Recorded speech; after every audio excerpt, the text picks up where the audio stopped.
Tiles studio से आप देख रहे हैं एबीपी न्यूज। नमस्कार, मैं हूं प्रतिभा मिश्रा। दिन की हर बड़ी खबर के साथ आइए शुरू करते हैं भारत की बात। शुरुआत उन खबरों से जिन पर विस्तार से करेंगे चर्चा। आज उस सवाल के पीछे छिपी राजनीति को डिकोड करेंगे जो पूछा तो अमेरिका में गया, लेकिन उस पर देश में सियासी भूचाल आ गया। आखिर इस सवाल में ऐसा क्या था, दिखाएंगे आपको।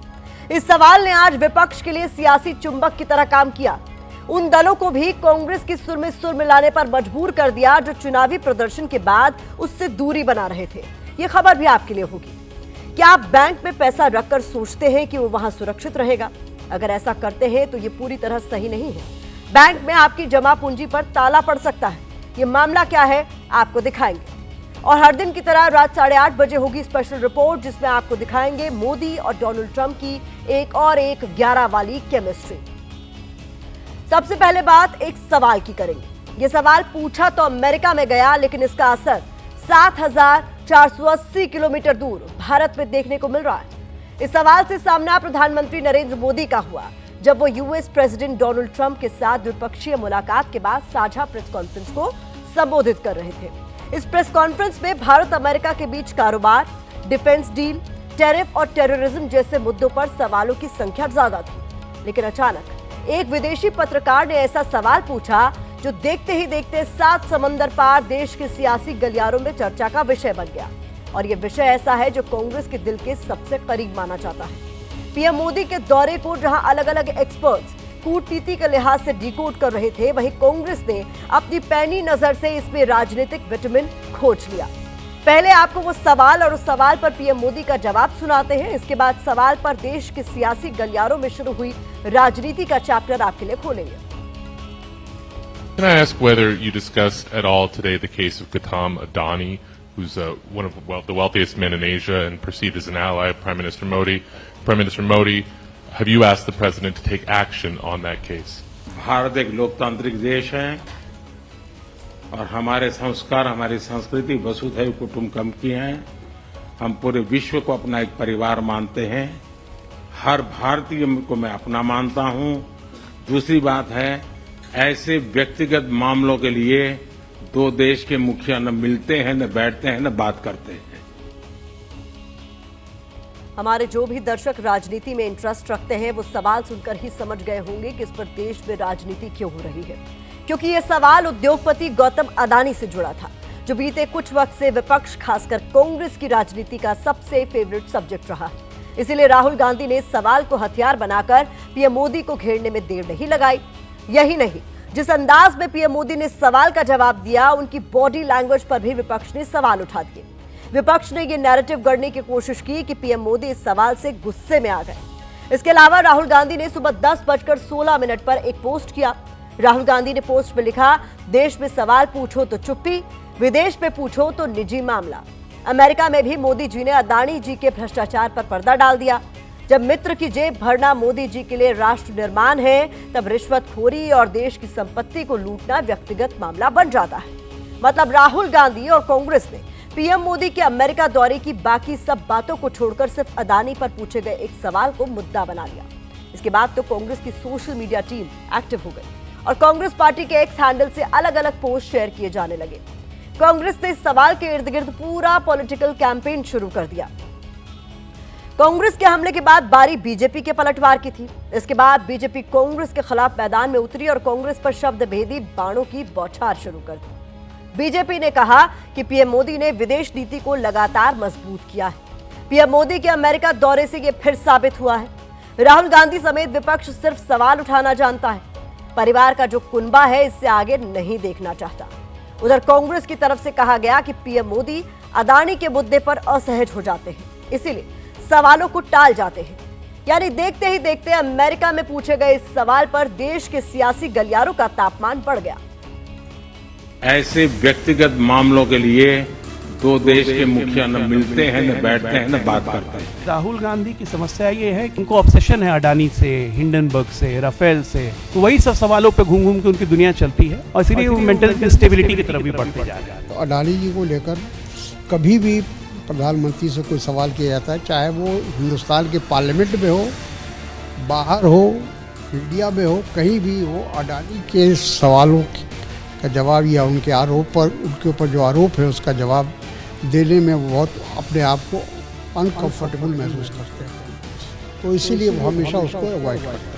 विदेशी धरती पर आपसे सवाल पूछा जा रहा है उसके भ्रष्टाचार और फ्रॉड को लेकर, और मुझे लगता है कि प्रधानमंत्री ने अपनी इज्जत बचाई है किसी तरीके से उस सवाल से बच गई। वहाँ पे भारत और अमेरिका दो राष्ट्र के प्रमुख मिल रहे थे, वहाँ किसी इंडिविजुअल को डिस्कस करने का टाइम नहीं होता है। देश के लिए प्रधानमंत्री का जो हृदय है वो धड़कता नहीं है, वो सिर्फ अपने इमेज के लिए काम करता है। पूरे देश में भारत को शर्मसार होना पड़ रहा है, देश की छवि खराब हो रही है सिर्फ और सिर्फ अडानी के चक्कर में। कांग्रेस पार्टी जब तक कुनबे के कुंड और कंफ्यूजन के झुंड से बाहर नहीं निकलेगी तो इसी तरह के जो है वो बकवास बहादुरी करती दिखाई पड़ेगी। गौर करने वाली बात यह है कि जब देश की संसद से लेकर सड़क तक कांग्रेस ने अदानी का मुद्दा बनाने की कोशिश की, तब उसे टीएमसी, एनसीपी जैसे गठबंधन के साथियों का सहयोग नहीं मिला। इस मुद्दे पर वो कांग्रेस से दूरी बनाते दिखे। लेकिन जब पीएम मोदी से अमेरिका में अदानी पर सवाल पूछा गया तो टीएमसी को भी इस पे मौका नजर आने लगा। टीएमसी सांसद साकेत गोखले ने पीएम मोदी से सवाल पूछे जाने वाला वीडियो शेयर किया और उन पर अटैक किया। आपको जानकर हैरानी होगी कि जो आम आदमी पार्टी दिल्ली चुनाव में कांग्रेस को दुश्मन बता रही थी, वो इस मुद्दे पर कांग्रेस की बोली बोलती नजर आई। आम आदमी पार्टी के एक्स हैंडल से पीएम मोदी का वीडियो शेयर करते हुए लिखा गया कि पीएम मोदी ने अमेरिका में दिखाई अदानी से दोस्ती। इसके अलावा भी अदानी वाले सवाल पर आम आदमी पार्टी ने काफी कुछ लिखकर पीएम मोदी और बीजेपी को घेरा। इसके बाद कुछ लोग व्यंग में कहने लगे कि एक सवाल भी गठबंधन को एकजुट करने की ताकत रखता है। अब आपको बताते हैं कि कांग्रेस इस मामले में इतना तूल क्यों दे रही है, क्यों इस सवाल में उसे अपने लिए सियासी संजीवनी दिख रही है। कांग्रेस अपने सहयोगियों के बीच ये साबित करना चाहती है कि अदानी का मुद्दा उठाकर उसने बीजेपी को बैकफुट पर धकेलने का काम किया है। कांग्रेस की मंशा है कि विपक्ष एकजुट होकर अब इस मसले को उठाए, क्योंकि ये मुद्दा बीजेपी को असहज करता है। कांग्रेस की कोशिश उस आरोप को सही साबित करने की है जिसमें वो मोदी अदानी के बीच मिलीभगत की बात करती है। अदानी पर कांग्रेस की राजनीति को समझने के लिए कांग्रेस नेता राहुल गांधी के कुछ पुराने बयान दिखाना आपको जरूरी हो जाता है। जब हर रैली, हर मंच से उन्होंने अदानी के बहाने मोदी सरकार पर हमले किए और बीजेपी ने उन हमलों का जवाब दिया। पहले आप उन बयानों को रिकॉल करिए, इसके बाद इस खबर का दूसरा चैप्टर आपके लिए खुले। नरेंद्र मोदी जी की आत्मा अदानी में है। 609 नंबर पे थे 14 में, 609 पीछे बिल्कुल। पता नहीं जादू हुआ, दूसरे नंबर पे पहुंच गए। The prime minister is protecting mister Adani. Number 1 Adani, number 2 prime minister, number 3 Amit Shah. अब हिंदुस्तान की पॉलिटिक्स हमें समझ आ गई है। बीजेपी के लिए कुछ छुपाने को नहीं है और ना किसी बात से डरने की। लगता है कि कांग्रेस के नेताओं ने पीएम मोदी और डोनाल्ड ट्रंप की प्रेस कॉन्फ्रेंस को बंद कमरे में काफी गौर से सुना है, क्योंकि राहुल गांधी ने अदानी पर पूछे गए सवाल को सियासी मुद्दा बनाया। तो पार्टी के एक और नेता जयराम रमेश को पीएम मोदी के मागा मीगा वाले बयान में सियासी इक्वेशन दिखी। जयराम रमेश ने सोशल मीडिया एक्स पर एक पोस्ट किया। इसमें पीएम के मैगा मीगा वाले बयान का तार भी पीएम मोदी और अदानी से जोड़ दिया। लेकिन पीएम मोदी का वो बयान आखिर क्या था, वो भी सुनिए। अमेरिका के लोग राष्ट्रपति ट्रंप के मोटो मेक अमेरिका ग्रेट अगेन यानी मागा से परिचित है। भारत के लोग भी विकसित भारत 2047 के दृढ़ संकल्प को लेकर तेज गति शक्ति से विकास की ओर अग्रसर है। अमेरिका की भाषा में कहूं तो विकसित भारत का मतलब मेक इंडिया ग्रेट अगेन यानी मीगा। जब अमेरिका और भारत साथ मिलकर काम करते हैं यानी मागा, मागा प्लस मीगा, तब बन जाता है मेगा पार्टनरशिप फॉर प्रॉस्पेरिटी। इस पूरे विश्लेषण के बीच कांग्रेस सांसद शशि थरूर के बयान का जिक्र करना भी जरूरी है। एक तरफ जहां कांग्रेस पीएम मोदी के अमेरिका दौरे पर अटैक कर रही है, अदानी को लेकर पूछे गए सवाल को सियासी मुद्दा बना रही है, वहीं दूसरी तरफ कांग्रेस के ही एक सांसद शशि थरूर पीएम मोदी के अमेरिका दौरे की तारीफ कर रहे हैं। कह रहे हैं कि इस दौरे का परिणाम देश के लिए अच्छा साबित होगा। Far, I must say that what we've seen from the press statements by both the Prime Minister and by President Trump are very encouraging, because it looks like some of the big concerns we all had have been addressed. For example, on the question of trade and tariffs, they've decided to sit down together and do a serious negotiation that will conclude by the fall, which is the autumn, September, October of this year. I think that's a very good outcome. Bharat की बात के focus से देखें तो इस खबर को देखने के दो लेंस हैं, एक कूटनीतिक और दूसरा राजनीतिक। कूटनीति कहती है कि अगर पीएम मोदी के दौरे से वैश्विक स्तर पर भारत की साख मजबूत होती है तो उसकी तारीफ की जानी चाहिए। दूसरी तरफ राजनीतिक लेंस से देखें तो विपक्ष का काम राजनीति करना है, वो तो राजनीति करेगा। अगर मुद्दा भी ऐसा हो जो उसकी सियासत को सूट करे तो वो उसे फुल टॉस बनाकर छक्का भी लगाएगा, जैसी कोशिश कांग्रेस इस मुद्दे पर करती नजर आ रही है। आइए भारत की बात में आगे बढ़ते हैं और अगली खबर आपसे और आपके पैसे से जुड़ी हुई है। इस खबर के केंद्र में मुंबई की वो घटना है जहां न्यू इंडिया कोऑपरेटिव बैंक पर ताला लग गया है। बैंक के बाहर परेशान ग्राहकों की लाइन लगी है। जरा सोचिए, आपने जिस बैंक में अपनी जिंदगी भर की कमाई जमा कर रखी है, वो अचानक एक दिन उसको लेकर खबर आए कि बैंक डूब गया। ये सोचकर ही शायद आप सिहर उठे। इस बैंक के ग्राहकों के साथ भी कुछ ऐसा ही हुआ। रिजर्व बैंक ऑफ इंडिया ने बैंक के खिलाफ सख्त एक्शन लेते हुए कई तरह की पाबंदियों का ऐलान किया है।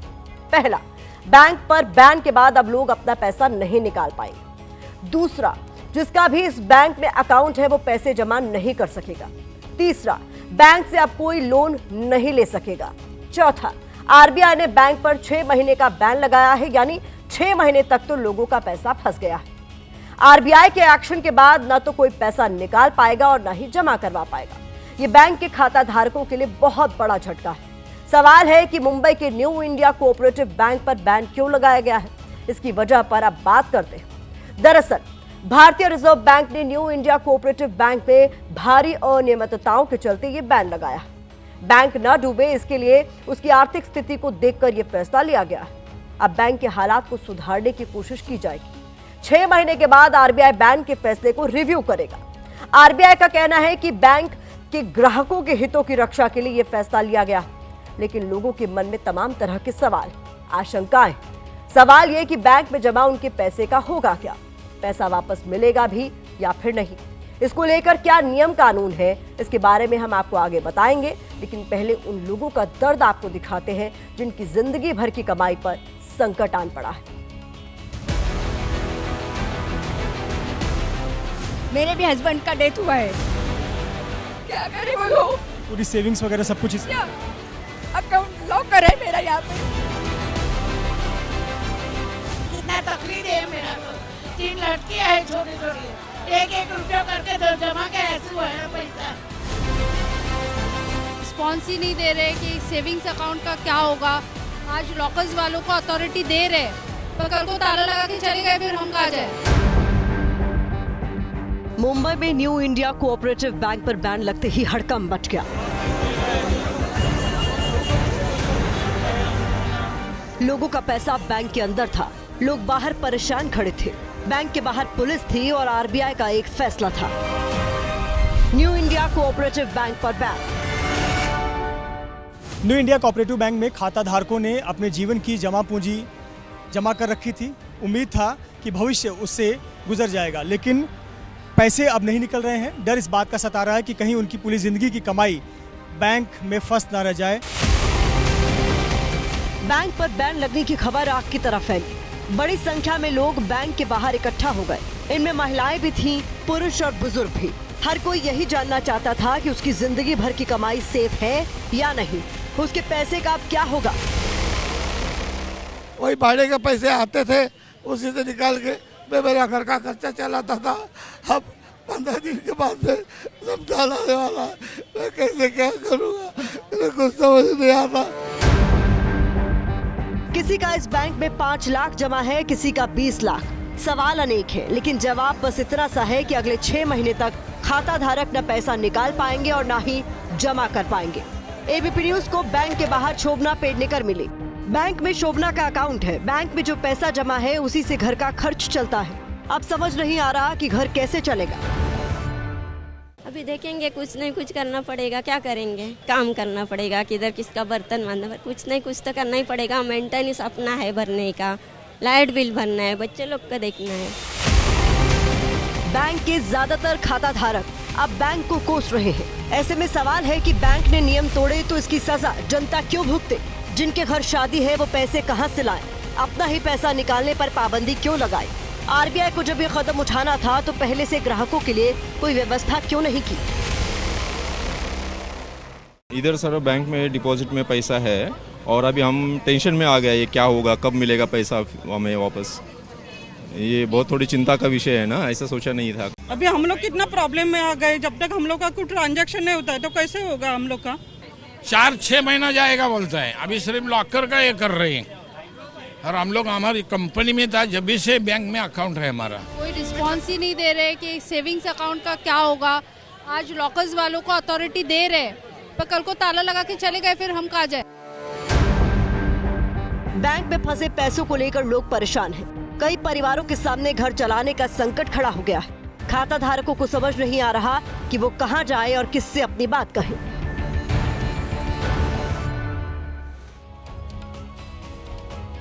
यहां हम एक बात साफ कर देना चाहते हैं कि आरबीआई ने न्यू इंडिया कोऑपरेटिव बैंक का लाइसेंस रद्द नहीं किया है, बल्कि उस पर बैन लगाया है। न्यू इंडिया कोऑपरेटिव बैंक की कुल 28 ब्रांच है और अब सभी पर बैन लग चुका है। बैंक की 28 ब्रांच में से 26 महाराष्ट्र में है और 2 गुजरात में। इससे साफ है कि ये कोई छोटा मोटा बैंक नहीं है। जनता के हजारों करोड़ रुपए इसकी 28 ब्रांचों में जमा है। सवाल है कि लोगों का जो पैसा फंसा है अब उसका होगा क्या? इसके बारे में बहुत सरल शब्दों में आपको समझाते हैं। 6 महीने के बाद आरबीआई फिर से बैंक के फैसले का रिव्यू करेगा और अगर तब तक बैंक की आर्थिक हालत सुधर गई तो आरबीआई बैन को हटा लेगा। लेकिन अगर बैंक की हालत नहीं सुधरी तो RBI new India cooperative bank को किसी दूसरे बैंक के साथ मर्ज कर सकता है। इसके अलावा न्यू इंडिया कोऑपरेटिव बैंक को किसी बड़े बैंक के सुपरविजन में भी चलाया जा सकता है ताकि जनता का पैसा सेफ रहे। बैंकिंग से जुड़े कायदे कानून की जानकारी आमतौर पर लोगों को कम ही होती है। ज्यादातर लोगों को इतना ही पता होता है कि पैसा कैसे जमा होगा और कैसे निकलेगा। अब सवाल है कि अगर बैंक ही दिवालिया हो जाए तो क्या होगा? इसके लिए DICGC अधिनियम 1961 में बताया गया है कि इसके मुताबिक अगर किसी व्यक्ति ने बैंक में 5 लाख रुपए से ज्यादा की रकम में जमा करवा रखी है तो बैंक के दिवालिया होने की स्थिति में उसे सिर्फ 5 लाख रुपए ही मिलेंगे। लेकिन अगर किसी व्यक्ति ने 5 लाख रुपए से कम रकम बैंक में जमा करवा रखी है तो बैंक के दिवालिया होने पर उसे पूरी रकम वापस मिल जाएगी। आज जिस बैंक ने लोगों की टेंशन बढ़ाई है उस न्यू इंडिया कोऑपरेटिव बैंक की सेहत कैसी है, लोगों का बैंक में कितना पैसा जमा है, ये तमाम जानकारियां जुटाने के लिए जब हमने बैंक के बही खाते की गहराई से पड़ताल की तो कई चौंकाने वाली डिटेल्स हमें मिली। न्यू इंडिया कोऑपरेटिव बैंक में कुल जमा रकम करीब 2436 करोड़ रुपए है। बैंक के बचत खाते में करीब 681 करोड़ रुपए है, जबकि चालू खाते में 103 करोड़ रुपए, जबकि लंबी अवधि यानी फिक्स डिपॉजिट के तौर पर 1652 करोड़ रुपए की रकम है इसमें।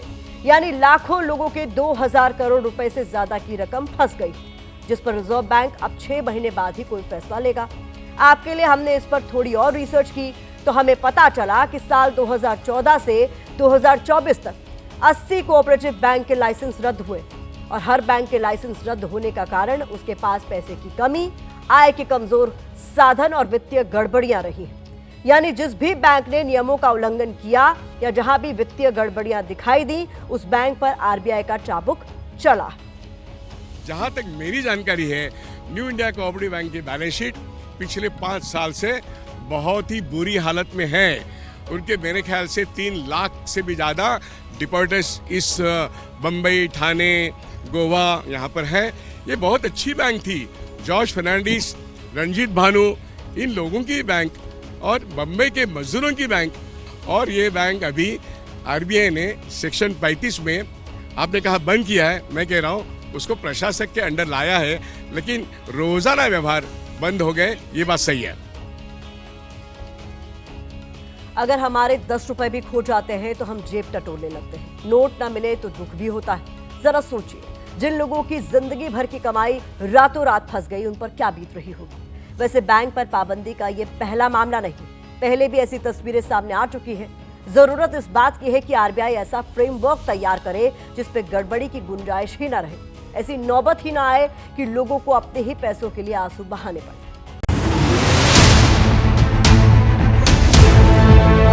प्रधानमंत्री नरेंद्र मोदी इस वक्त व्हाइट हाउस में पहुंच चुके हैं और जहां पर डोनाल्ड ट्रंप से उनकी मुलाकात होनी है।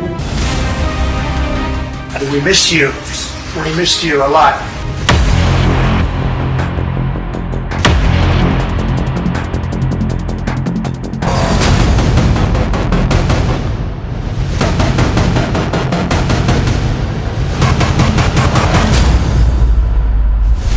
He's doing a great job in India. Everybody talks about it. He's doing a really fantastic job. A great leader. Great leader. हम दोनों का मिलने का मतलब 1+1 2 नहीं, 1 और 1 11 होता है।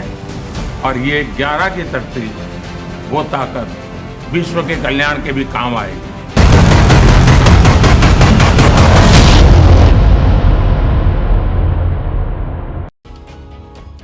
प्रधानमंत्री नरेंद्र मोदी और अमेरिकी राष्ट्रपति डोनाल्ड ट्रंप पूरे 5 साल बाद व्हाइट हाउस में मिले। ट्रंप के दोबारा अमेरिका के राष्ट्रपति चुने जाने के बाद मोदी की उनसे पहली मुलाकात थी और इस मुलाकात में ट्रंप और मोदी की पुरानी केमिस्ट्री फिर से दिखाई दी, जिसकी मिसालें ट्रंप के पहले कार्यकाल में खूब दी जाती रही। ऐसा लग रहा था कि ट्रंप ने मोदी के साथ अपनी दूसरी पारी का सिलसिला ठीक वहीं से शुरू किया जहां से छोड़ा था। ट्रंप ने मोदी की सिर्फ दिल खोलकर तारीफ ही नहीं की, बल्कि ये भी कहा कि मोदी को बहुत ज्यादा याद किया। मोदी ने ट्रंप के साथ भारत के रिश्तों को 1 और 1 11 बताया। मोदी के अमेरिका दौरे में ऐसी 7 तस्वीरों और बातों की चर्चा हो रही है जिसने दोनों के दोस्ती पर मुहर लगाई है। लेकिन जिस दोस्ती की मिसालें दी जा रही है, उसने हिंदुस्तान को क्या दिया? आतंक से लेकर व्यापार तक मोदी अमेरिका से भारत के लिए क्या लेकर आ रहे हैं? इन सवालों का जवाब देती है हमारी ये रिपोर्ट। देखिए।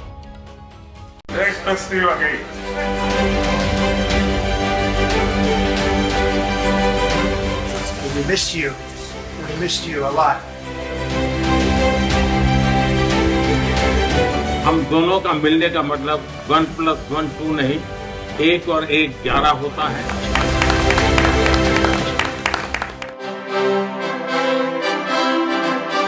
दो ताकतवर मुल्कों को मिलते हुए तो आपने पहले भी कई बार देखा होगा, लेकिन ऐसी तस्वीर नहीं देखी होगी।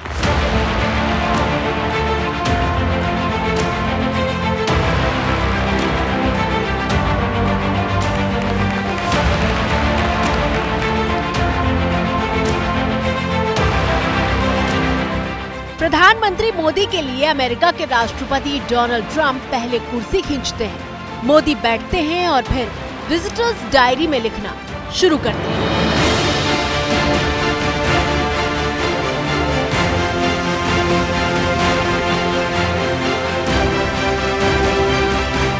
ट्रंप पीछे खड़े रहते हैं और मोदी जैसे ही लिखकर खड़े होते हैं, ट्रंप फिर से खुद मोदी की कुर्सी खींचते हैं।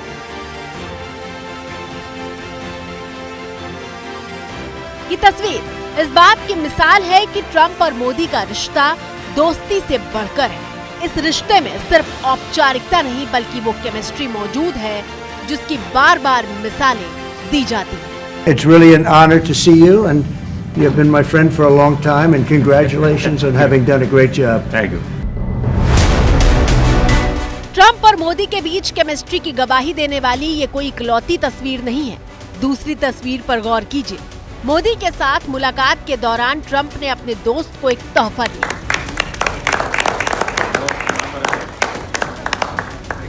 ट्रंप ने प्रधानमंत्री मोदी को अपनी किताब और जर्नी टुगेदर की एक कॉपी साइन करके भेंट की। Really fantastic job, a great leader. अब गौर कीजिए, इस किताब के पहले पन्ने पर क्या लिखा है?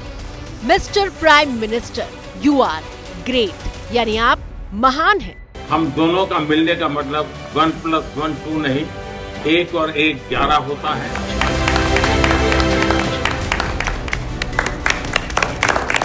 इस फोटो बुक में ट्रंप के पहले कार्यकाल का ब्यौरा है जिसमें प्रमुख आयोजनों की तस्वीरें शामिल हैं।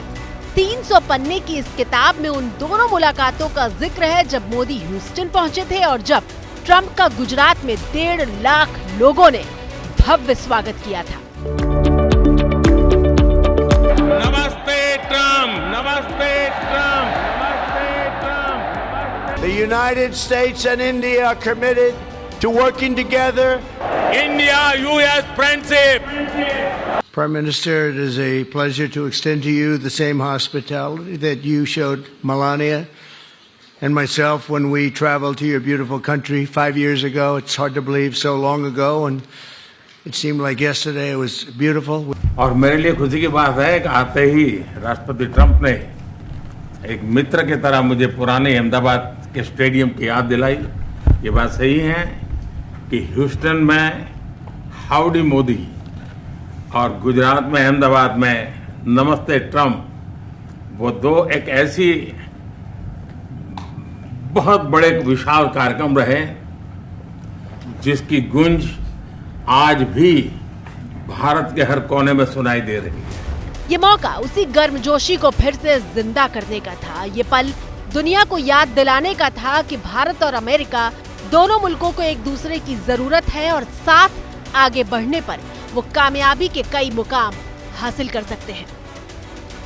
राष्ट्रपति ट्रंप के पहले 4 वर्ष का मेरा जो अनुभव था, जो गर्मजोशी थी, जो उत्साह था, जो विश्वास था, वही गर्मजोशी, वही उत्साह, वही विश्वास के साथ हम फिर एक बार साथ मिलकर के आगे बढ़ेंगे। पीएम मोदी जब व्हाइट हाउस में ट्रंप से मुलाकात के लिए पहुंचे तब ट्रंप ने न सिर्फ गर्मजोशी से मोदी का स्वागत किया बल्कि एक दोस्त की तरह बताया कि उन्होंने मोदी को बहुत याद किया।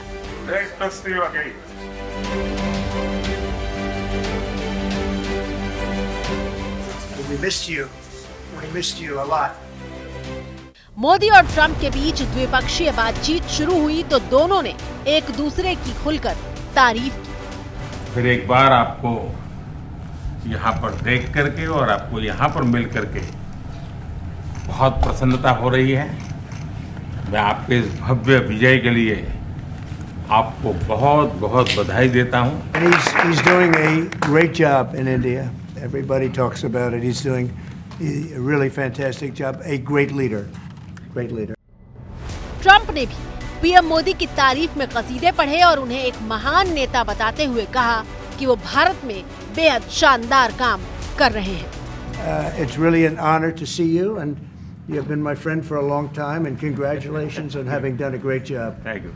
Thank you very much. दोनों एक अच्छे दोस्त के तौर पर एक दूसरे से बातचीत कर रहे थे, हाथ मिला रहे थे और यही नहीं, दोनों ने यह बताया कि कैसे उनके रिश्ते बहुत मजबूत रहे हैं और अब उन्हीं रिश्तों के सहारे भारत और अमेरिका के रिश्तों को और ज्यादा मजबूत है। इसके साथ ही प्रधानमंत्री नरेंद्र मोदी ने डोनाल्ड ट्रंप को भारत आने का न्योता भी दिया है। उन्होंने कहा कि आज भी भारत के लोग 2020 में उनकी यात्रा को याद करते हैं और इस मौके पर 140 करोड़ भारतीयों की तरफ से प्रधानमंत्री नरेंद्र मोदी ने डोनाल्ड ट्रंप को भारत आने का न्योता दे दिया है।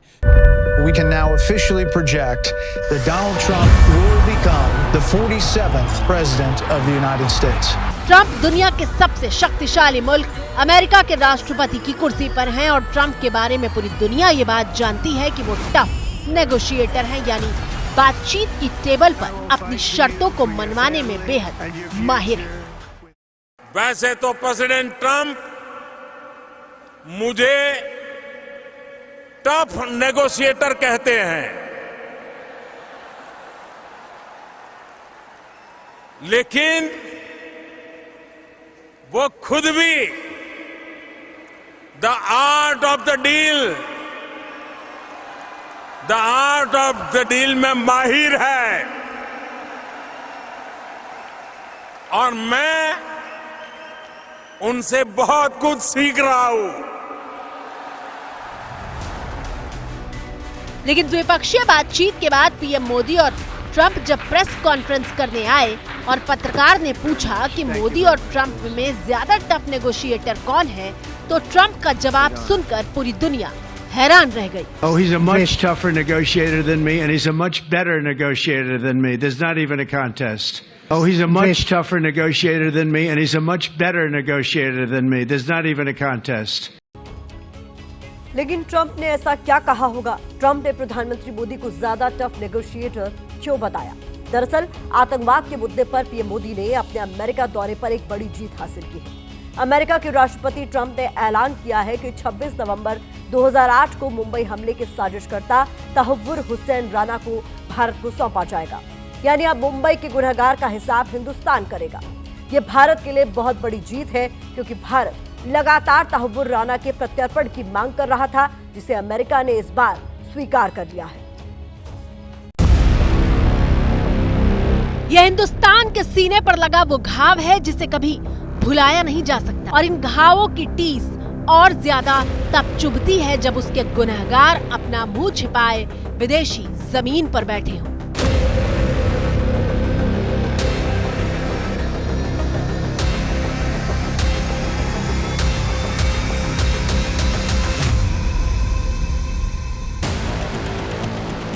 आपकी स्क्रीन पर मौजूद ये तस्वीरें अमेरिका के शिकागो में बेहद पॉश माने जाने वाले इलाके की हैं, और ये घर किसी और का नहीं बल्कि मुंबई हमले के साजिशकर्ता तहव्वुर राणा का है। पिछले 8 सालों से राणा अपने परिवार के साथ रॉजर्स पार्क इलाके के इसी घर में रहता था। राणा और उसके परिवार की अपने पड़ोसियों से ना के बराबर बातचीत थी। सबसे पहले एबीपी न्यूज ने शिकागो में आतंकवादी तहव्वुर राणा का ये ठिकाना ढूंढ निकाला था। राणा की गिरफ्तारी के बाद उनकी पत्नी और दोनों बच्चे इस घर में 1-2 बार वापस तो आए, लेकिन अपना जरूरी सामान लेने के बाद फिर इस तरफ का रुख नहीं किया है। पड़ोसियों के मुताबिक घर का ज्यादातर सामान FBI ऑफिशियल्स बड़े बक्सों में भरकर ले जा चुके हैं। इस घर से कुल 29 बक्से बरामद किए गए। उसके घर से लेकर दुकान तक का पता दुनिया के सामने एक्सपोज कर दिया था। पाकिस्तानी मूल का कनाडाई नागरिक तहव्वुर राणा फिलहाल अमेरिका की जेल में है। अमेरिका में तहव्वुर राणा को साल 2013 में अपने दोस्त डेविड कोलमैन हेडली के साथ मुंबई हमलों को अंजाम देने और डेनमार्क में हमले की योजना बनाने का दोषी पाया गया था। तहव्वुर हुसैन राणा को अमेरिकी अदालत ने 14 साल की सजा सुनाई थी, और इस बार ट्रंप ने तहव्वुर राणा को भारत को सौंपने का ऐलान कर दिया है। My administration has approved the extradition of one of the plotters and one of the very evil people of the world, and having to do with the horrific 2008 Mumbai terrorist attack, to face justice in India. So he's going to be going back to India.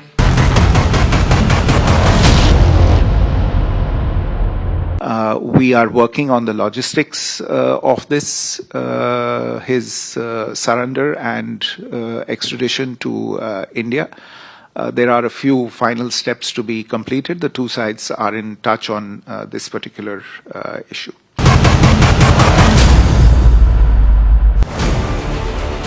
Trump और मोदी जब media के सवालों का जवाब दे रहे थे, तो सवाल जवाब के सिलसिले में ट्रंप के सामने बांग्लादेश को लेकर सवाल किया गया। So, and it is evident that how the deep state of United States was involved in regime change during the Biden administration. Bangladesh, जहां पिछले साल शेख हसीना के तख्ता पलट के बाद से उथल-पुथल मची हुई है, लेकिन ट्रंप जानते हैं कि बांग्लादेश हिंदुस्तान का पड़ोसी मुल्क है, और ट्रंप ने दो टूक जवाब देते हुए कहा कि बांग्लादेश का ख्याल तो प्रधानमंत्री मोदी ही रखेंगे। Well, there was no role for our deep state. It was. This is something that the Prime Minister has been working on for a long time and has been worked on for hundreds of years, frankly. I've been reading about it. But I will leave Bangladesh to the Prime Minister.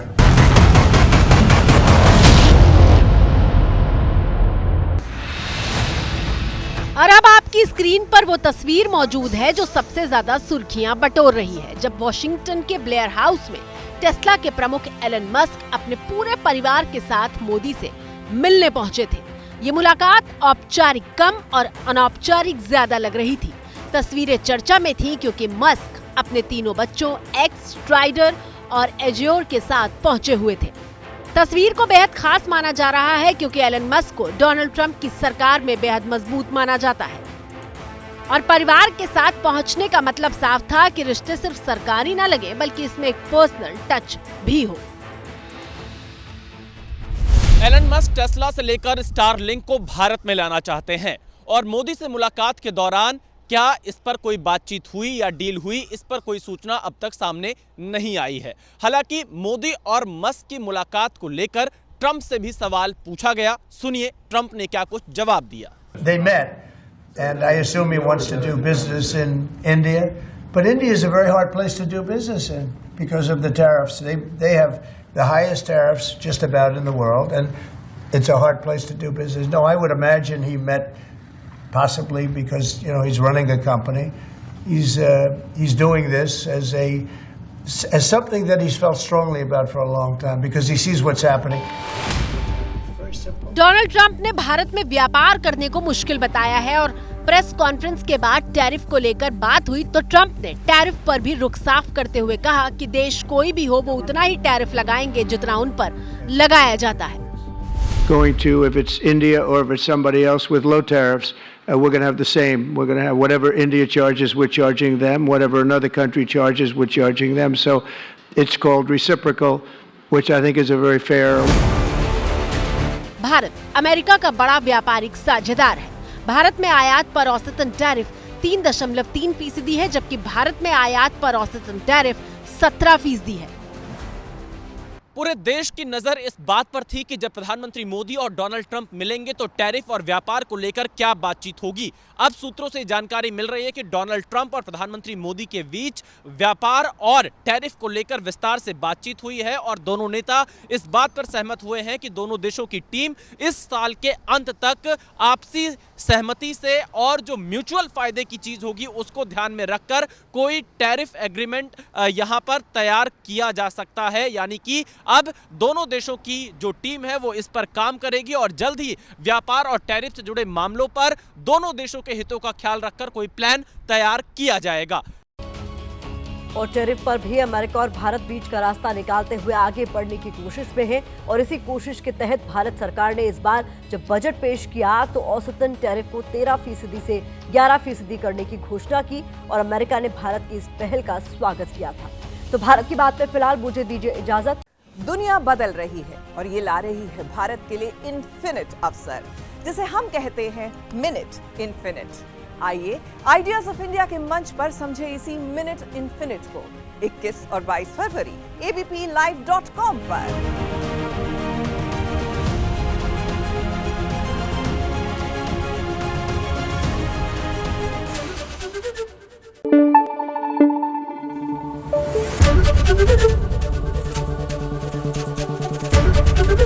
ABP news आपको रखे आगे।